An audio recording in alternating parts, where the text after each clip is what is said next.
Pourquoi faire? Quel est l'intérêt d'une chercheuse ou d'un chercheur ou d'un scientifique à communiquer ses travaux?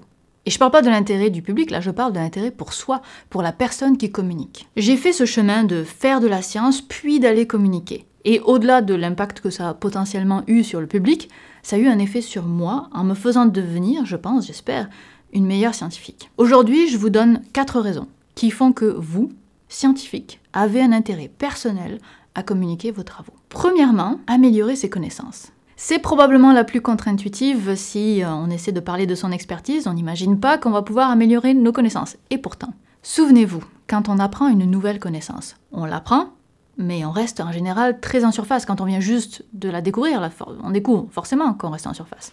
On absorbe l'information plus qu'on la comprend. Et au fur et à mesure, on construit d'autres connaissances par-dessus, jusqu'à devenir un expert de son domaine. Mais si ça se trouve, il y a une base très basique qu'on utilise tous les jours, et dont on ne perçoit pas la complexité. Exemple, les nombres complexes. Moi, j'ai appris ça vers l'âge de 17 ans à peu près, et quand on continue en physique ou en maths dans les études, on utilise les nombres complexes pour des tas de calculs. On peut les manipuler dans tous les sens, les utiliser pour arriver à des résultats importants et tout à fait justes. Et quand on vous demande « Non mais, qu'est-ce que c'est vraiment les nombres complexes? Qu'est-ce que ça représente ?» Cette question est un peu insultante, si on ne sait pas répondre, quand ça fait des années qu'on travaille avec cet outil. Mais elle est pertinente. Je me souviens me l'être posée à l'université quand ça faisait peut-être, 3 ans que je faisais calcul sur calcul qui utilisait des nombres complexes et être dans une incapacité totale de répondre. Par contre, je pouvais tout à fait expliquer mes calculs de physique des ondes, les tenants et les aboutissants, les étapes, etc., etc. Mais ce que ça représentait vraiment les nombres complexes, je pouvais pas dire. Alors c'est un exemple pour moi qui me parle beaucoup, mais vous pouvez extrapoler à peu près tous les domaines. En faisant l'action de vulgariser, on est forcé de revenir à ses bases. Les enseignants savent de quoi je parle. Donc ça nous force, dans cet exercice, de remettre en question nos propres connaissances les plus basiques. Et on découvre souvent qu'on n'avait pas toute la profondeur de la compréhension d'un sujet. Alors on y remédie en cherchant la réponse, et on comprend alors mieux, encore plus intuitivement, nos propres travaux. Et ça, cette réflexion a été engagée par l'action de vulgariser. Il y a un autre versant à l'amélioration de nos connaissances, c'est qu'en communiquant nos travaux, on s'expose aux questions du public, évidemment, qui, eux, ne connaissent pas les limites de notre expertise. Donc les questions peuvent être déroutantes et nous forcer à agrandir nos connaissances. Exemple, encore une fois, je travaillais sur le développement d'un implant pour la scoliose, qui est une déformation de la colonne vertébrale, et mon cercle de connaissances, c'était très technique, lié au développement de l'implant, avec quelques branches en médecine et en physiologie pour que mon implant fonctionne dans ce contexte en particulier. Une fois où je parlais de ma recherche, on m'a demandé si la scoliose pouvait être causée par les sacs à dos trop lourds à l'école, ou si la sœur de ce monsieur allait se faire opérer, ou encore les règles à suivre si on a une scoliose, etc., etc. Là, on était complètement hors de mon champ de connaissances et de compétences, et beaucoup plus dans le champ d'expertise d'un médecin.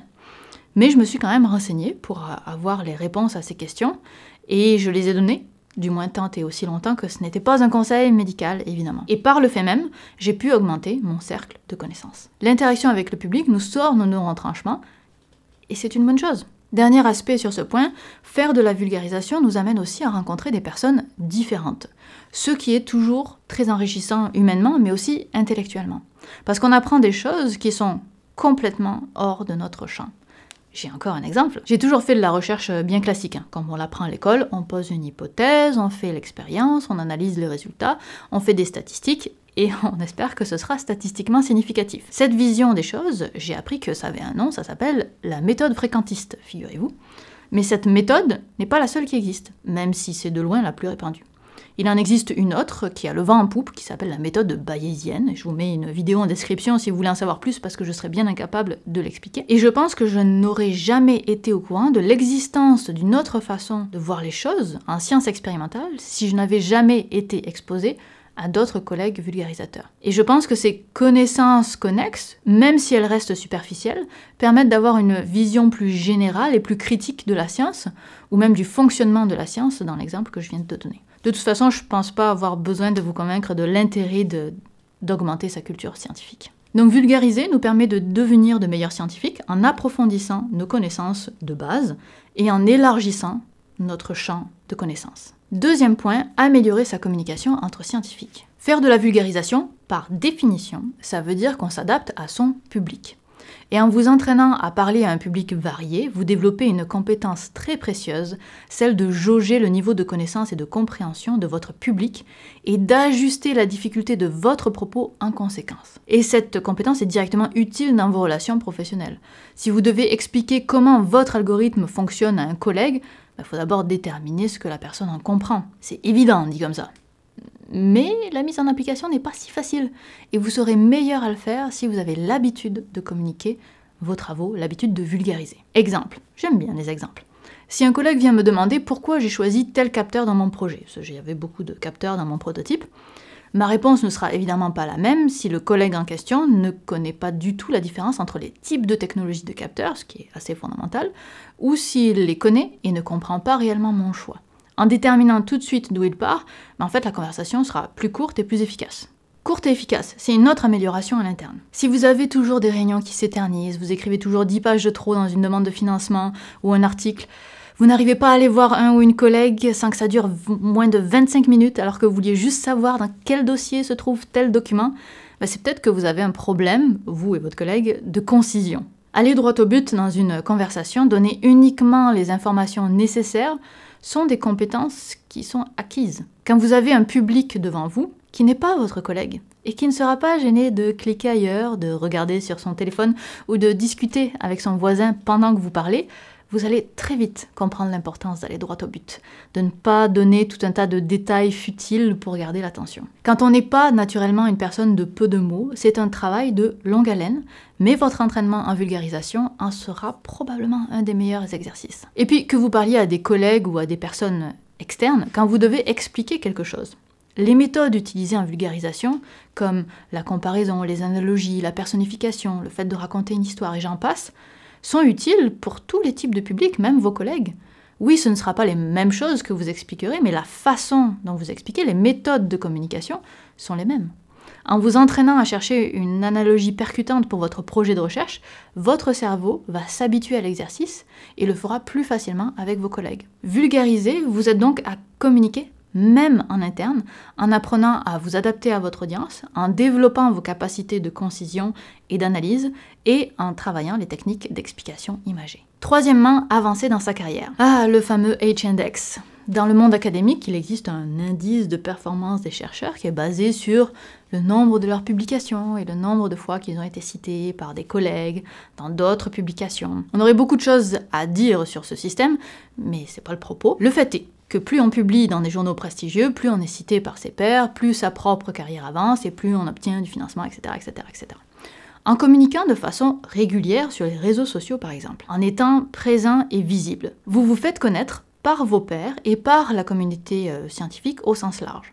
Vous pouvez donc attirer l'attention sur vos sujets de recherche, ce qui est utile pour les demandes de fonds, et vous pouvez créer une dynamique favorable de discussion entre chercheurs qui peut se traduire par des citations, qui sait, ou peut-être même du recrutement. On est d'accord, c'est difficile de recruter des personnes qualifiées et efficaces. Mais en vous faisant connaître, vous aurez plus de facilité à recruter et donc à développer vos travaux et à fournir plus d'articles et à être plus cité, etc., etc. Autre chose, est-ce que vous connaissez Altmetrics? Altmetrics, c'est une sorte d'indice qui mesure l'impact médiatique d'un article scientifique et qui va recenser tous les tweets qui parlent de cet article, tous les blogs, toutes les vidéos, etc., etc., etc. Je vous invite fortement à aller voir la vidéo que j'ai faite à ce sujet et vous comprendrez comment un article peut être vraiment relié à un certain impact médiatique. Et en tweetant sur votre recherche, vous allez pouvoir faire monter votre article médiatiquement parlant. Après, on s'entend que tout cela est plus abstrait et la conséquence est moins directe. Ce n'est pas une communication qui amènera à un recrutement. J'en conviens, il faut prendre cette habitude d'être actif et visible avant que cette dynamique puisse s'instaurer. Mais pour ça, évidemment, je pense que c'est essentiel d'avoir du plaisir à le faire avant tout, sinon ça va être difficile à tenir sur le long terme. Mais vous noterez que de plus en plus, les activités de communication avec le public sont mises en valeur pour l'attribution de postes, de demandes de financement, etc.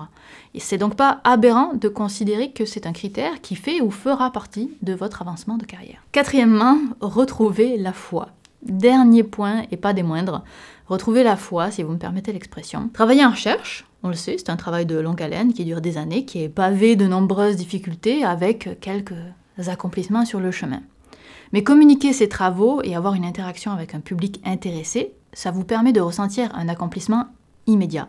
Et ça fait du bien, particulièrement quand ça fait 6 mois que vous essayez de débugger la machine qui vous bloque dans l'avancée de votre projet. Mais regardez votre projet avec les yeux du public, ça vous permet de vous sortir de la réalité du quotidien pour vous rappeler de l'ambition générale de votre travail. Et si en plus vous avez réussi à susciter l'intérêt des spectateurs, vous gagnerez une certaine valorisation du public qui, on va pas se mentir, fait du bien à l'ego. Et c'est absolument pas péjoratif quand je le dis. Vous prendrez aussi du recul. En parlant différemment de votre projet, vous aurez sans doute une nouvelle perspective dessus. Et peut-être que finalement, débugger la machine en question pendant 6 mois, ce sera plus si important, parce que le fait de changer de regard vous aura aussi fait changer votre approche. C'est plus vrai pour les projets qui sont naissants ou en phase de développement, évidemment, mais la prise de recul est jamais vraiment néfaste. Donc l'action de vulgariser, ça vous permet de le prendre, ce recul, de vous souvenir pourquoi est-ce que vous faites ça et de vous sentir valorisé dans votre travail. Je pourrais parler de ce sujet pendant longtemps et vous donner encore d'autres arguments, mais ce serait pas très cohérent avec mon point sur la concision. J'espère vous avoir donné envie de vous lancer dans la vulgarisation, et pour savoir comment vous lancer, abonnez-vous à cette chaîne évidemment. C'est un sujet qui me tient à cœur et vous trouverez des ressources dans les vidéos précédentes ainsi que dans les futures. Alors n'hésitez pas à vous abonner et à activer la cloche si vous voulez recevoir un mail quand une nouvelle vidéo sort. Je vous laisse la parole à présent.